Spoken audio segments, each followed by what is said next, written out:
हरि ओम बेटा। आर्थिक परिस्थितियों से परमात्मा में मन नहीं लगता है। क्यों? आर्थिक भगवान को फूल लाओगे उसमें मन लगता है? हैं? फूल लाओ, हार लाओ भगवान के लिए। ये लोग सोचते हैं नहीं कि हम फूल ले आएँ, माला ले आएँ, बड़ा बड़ा दिखा दें, लाउड स्पीकर लगा दें, अच्छा बिछौना बिछा दें तो बहुत बड़ा हमारा जो है नाम है, बहुत बड़ा भगवान के हम भक्त हो गए। भगवान को इसकी पैसे की ज़रूरत नहीं है। इतना याद क्यों नहीं कर लेते हो? इतना विचार क्यों नहीं करते हो कि भगवान को धन से कोई मतलब नहीं। अगर समझदार इंसान है तो धन की भगवान को कोई आवश्यकता नहीं है। भगवान को धन नहीं चाहिए। सेवरी के पास में कितना धन था बताओ? आर्थिक सुविधा थी उसके पास में? नहीं थी ना। उसका मन भगवान में कैसा लग गया? अरे जब अपने को जब कमज़ोर असहाय समझने लगो तो भगवान को कुछ नहीं। रंद देव कैसे भूखे प्यासे 51 दिन भूखे प्यासे थे परिवार सहित, हैं? परिवार सहित भूखे प्यासे रहें और कुछ उनको अन्न मिला खाने को 51वें दिन, तो वो भी नहीं खा पाए। कोई कुत्ता भूखे लेकर के आ गया, कहा कुत्तों को खाना दीजिए, नहीं मेरे कुत्ते भूख से बहुत मर रहे हैं, तो सारा अन्न जो है कुत्तों को दे दिया। अतिथि उनका था। अरे फुल्ली बाई को कुछ नहीं था, उसके पास में ऐसी मेहनत की कमाई थी। जानते हो तुम्हारे पास में 1 रुपये 5 रुपया हो, मजदूरी करे जाओ तो आज 5 रुपया नहीं मिलते हैं। सोच लो, मेहनत करके इंसान खा लेता है तो वो सबसे बड़ा राजा है। खजाना भरा पड़ा है और बिना मेहनत का है, इधर का हेर फेर का वो राजा थोड़ी माना जाएगा। जो मेहनत करके खा रहा है वो राजा है आज के समय में। तो इसलिए जो है वो दे दिया, कुत्ते को खिला दिया खाना, बाकी बचा था परिवार के लिए कि पानी पी लिए, सब लोग जल पी करके आज निर्वाह कर लें। क्या उससे गरीबी थोड़ो है? उससे परेशानी थोड़ो है? आपस में पानी बटा है बांट के पी ले। तो एक चंडाल पहुंचा वहाँ, बड़ी दीनता से बोला कि महाराज मैं बहुत ही प्यासा हूँ, मेरे प्राण निकले जा रहे हैं, हमको जल पिला दीजिए। तो रणदेव ने जल दे दिया, खाली जल पिलाया और जल पिलाने से ब्रह्मा विष्णु महेश सब प्रकट हो गए। ये बताओ। ऐसे तो ये इंसान जो होता है तो पानी पिलाने मात्र से भगवान के सब सारे देवता प्रकट हो गए। आर्थिक परेशानी है तो कुछ नहीं, पानी तो है।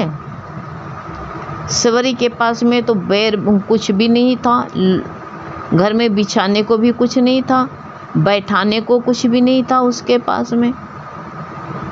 उसको जो है जंगली बेर और खा करके जीती थी, वही भगवान के लिए दिया। ऐसे तुम्हारे पास में जो कुछ भी हो भगवान के लिए दियो ना, वही दे दो तो जो है श्रद्धा से दिया हुआ इंसान को जो है भगवान स्वीकार करते हैं। उसको जो श्रद्धा से हम अर्पण कर देते हैं तो उसको भगवान स्वीकार कर लेते हैं तुरंत ही। दिए तो हम दें तो भाव से, श्रद्धा से, और श्रद्धा भाव से देते हैं तो भगवान स्वीकार भी कर लेते हैं। तो वही जो है धर्म अगर हम करना, धर्म में रहना चाहते हैं, परमार्थ से उन्नति करना चाहते हैं तो धन पर वो बिल्कुल भी निर्भर नहीं है, धन पर अवलंबित नहीं है कि धनी से होगा। नहीं, आप हीनता मत लाइए कि हैं कि हम जो है हमारे अंदर आर्थिक परेशानी है। कुछ नहीं, पैसे से सब कुछ नहीं होता है। पैसा, और याद रख लो, पैसा नहीं है तभी भगवान रोटी खिलाएगा, कहाँ से खिलाएगा वो जाने। जो धन के आश्रित, धन पर आश्रित मानते हैं और धन पर कहते हैं कि वो जो है वो धन के गुलाम है, कौड़ी के गुलाम है, ये सोच लेना। पर वो इस बात को नहीं, उनको ये बात का समझ ही नहीं आता है। समझ ही नहीं सकते हैं वो बात, जिसको धन का ईगो है, अहंकार है, ऐंठ के चलते हैं। ये तुमको देखो, एक बच्चा कितना ज्ञानी होता है, छोटा बच्चा जब संसार की माया उसके ऊपर नहीं चढ़ती है तो बहुत ज्ञानी होता है। उसको जो है, इसलिए आप देखिए छोटा बच्चे को, आप आजमा के देखिए, बिल्कुल बैठने लगा हुआ बच्चा, कुछ अपना पराया ना समझता हो तो उसको जो है, छोटे बालक, आप छोटे बच्चे को सोने की जो है एक मोहर रख दीजिए और बगल में एक बतासा रख दीजिए, हैं, तो वो बच्चा क्या करेगा? बतासा को ले लेगा, मोहर को नहीं लेगा, हैं। वो लोग कहेंगे अरे ये तो भोला है, समझता नहीं है, ये भी क्या जाने, इसकी जो है भोलेपन की दृष्टि है, वो भी समझता, अच्छा बुरा नहीं समझता है, अभी समझदार नहीं है। अरे समझदार है, कम से कम इतनी समझ तो है उसको कि उसमें मिठास है, बतासे में मिठास है, खाने के काम में आएगा। लेकिन मोहर क्या खाने के काम में आएगी? कितना समझदार है, कितना जानता है। ऐसे बाहर की दिखाने वाली चीज़ से भी ये सोच लो, इंसान उसमें बहुत फंस जाता है। जो खाने की रोटी मिलती है वो उसमें जो है बड़ा खुश हो जाता है, धन कौड़ी में नहीं फंसता है, वो बड़ा समझदार है। और जो है, जो पैसे के पीछे भागता है, पैसे वाला खा लेता है क्या? जिसके पास में पैसा नहीं वो तो खा भी सकता है, और जिसके पास में पैसा है वो खा भी नहीं सकता, याद रख लो, वो कभी खा नहीं सकता है। वो तो पैसा गिनने में है। नारद गए थे ना, भगवान ने कहा, वो जो है भगवान ने कहा चलो तुमको, नारद आप जो है कहा कि भगवान से कहा, भगवान ने कहा चलो तुमको भक्तों को दिखा लाए कर चल के। तो एक भक्त के पास में गए, धनवान था, तो कहा सेठ जी राम राम, सेठ जी राम राम।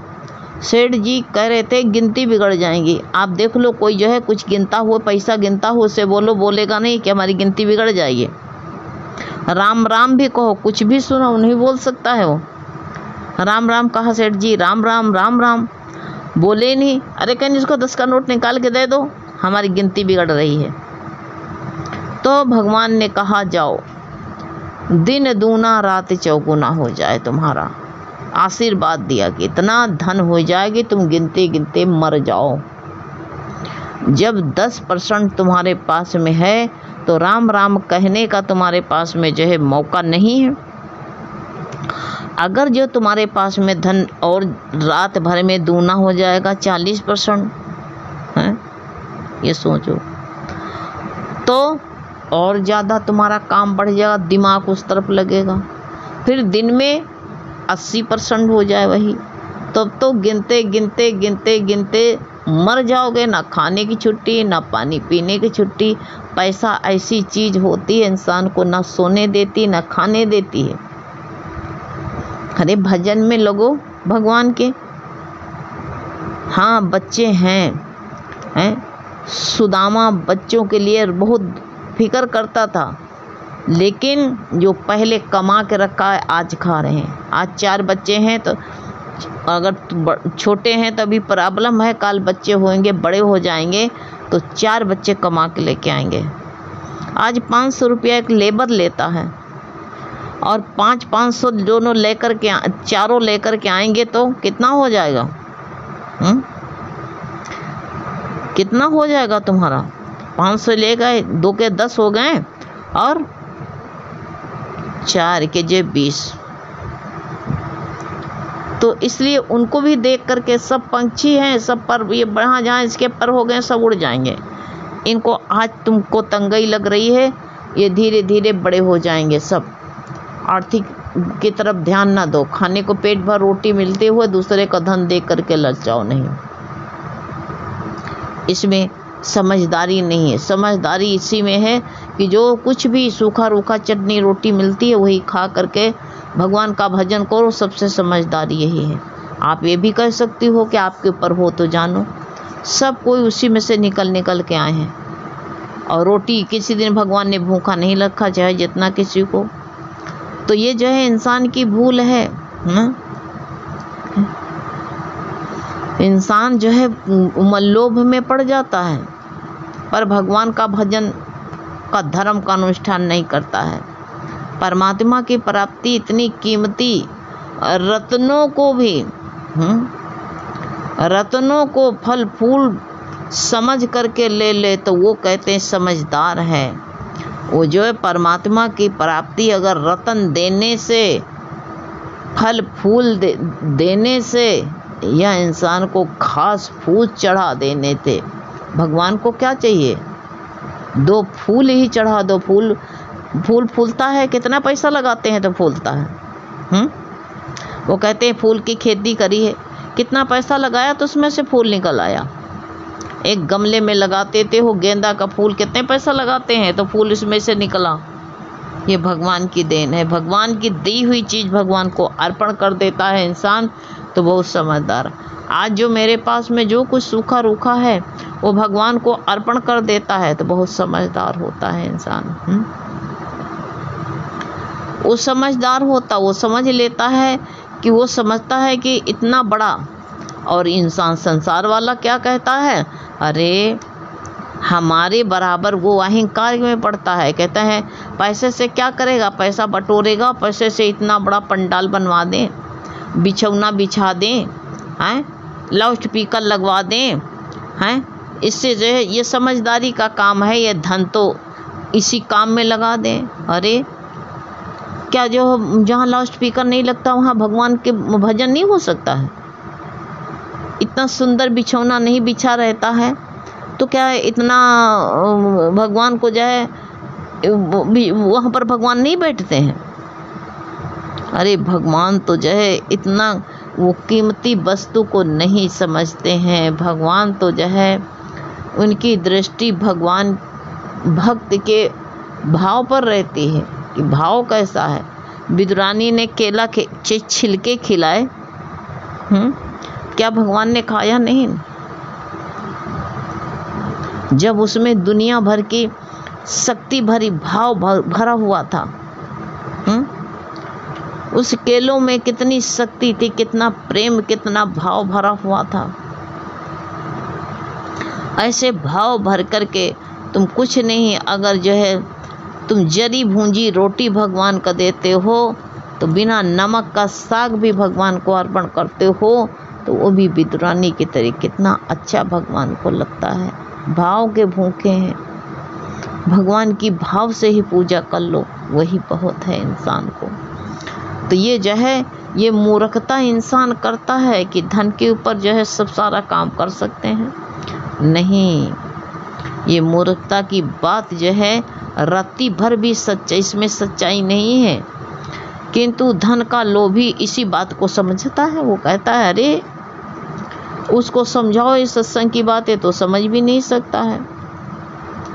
और जैसे जो समझने वाला नहीं है तो गुरु कहते हैं कि मेरी भगवान, हम लोग जब प्रश्न करते थे कहते थे मेरी ताकत भी नहीं है कि मैं ये सत्य को तुम्हें समझा सकूं। हैं, आपके मन में उलझन है, हमारे अंदर भी ताकत नहीं है कि हम गुरु का वचन आप तक पहुंचा सकूं।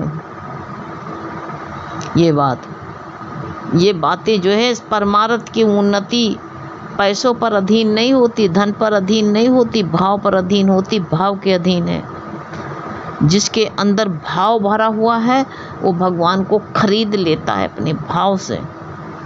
भगवान को कहते हैं भक्त अगर बेचे तो मैं बिक जाऊं, अगर हमें खरीदे तो मैं, बाहर के पैसों से नहीं। भक्त भगवान तो जो है अंदर के भाव से बिकते हैं। अगर हमारा आंतरिक भाव जो शुद्ध है तो भगवान हमारे कहते हैं इतने करीब हैं।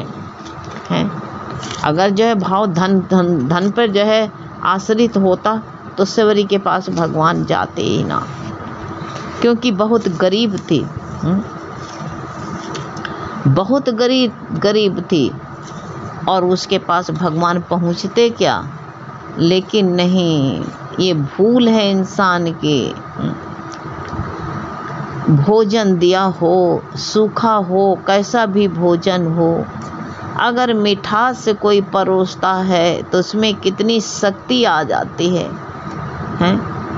कितनी भी भूख ना हो तभी भी इंसान उसको ग्रहण करता है। ऐसे तो ऐसे जो है ये इधर जो है आप जो है सत्संग की भूख लगती है तो आपको जो है ढूंढना नहीं पड़ता, इधर उधर जाना भी नहीं पड़ता है, सत्संग मिल जाता है। आ करके भगवान स्वयं आके बताते हैं, प्रेमी का रूप धारण करके भगवान आते हैं। तो क्या पैसे से मिलता है? साध संगत क्या पैसे से मिलती है? नहीं, सत्संग तो भाव से मिलता है। लेकिन कहते हैं स्वयं जो है हमारे अंदर जो है वो अंदर जो है हमारे अंदर भाव जागृत हो, तो